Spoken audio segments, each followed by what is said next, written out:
Hi guys, good afternoon and welcome back to my YouTube channel guys. So for today's video guys, gumagawa si Dani ng kuan guys, kanabang kalandong agan. So kumbaga tulo na siya ka takangan, tulo ka takangan. So ganyan lang pala paggawa ng kalan. Ganyan yan pala guys. Oh yan na, oh yan.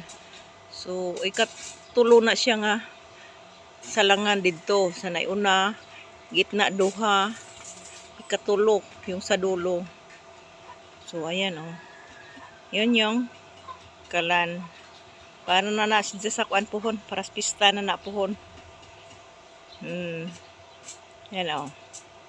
Ganyan pag ispat sa kilid para magkaroon siya ng kuan ba, ligon. Oh, ispatan siya sa kilid. Ganyan oh.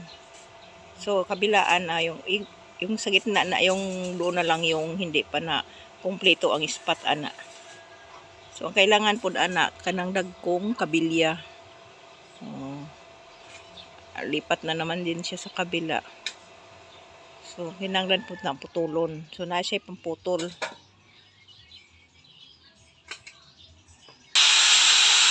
So ayan oh.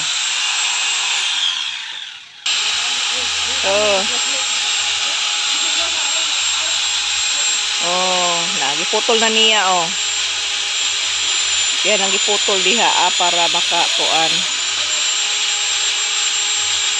Para pagkaputol na po diha ispatan na po na diha kanang yang giputol karon. So dito ka basta-basta makatrabaho og dili ka kumpleto og gamit pagingana.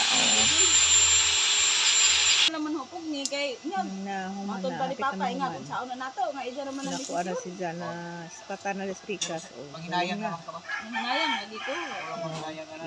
Baliktad. Sayang dito. Ayos na oh. So ispatan na po diha sa Wa kay ba ka mahal na, ay. kilid Wa oh. man may kontak sa man na si Jara may mo kontak sa man gud.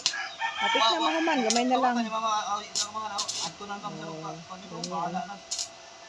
Adi Ayos na oh. Di pa ko ganahan kanang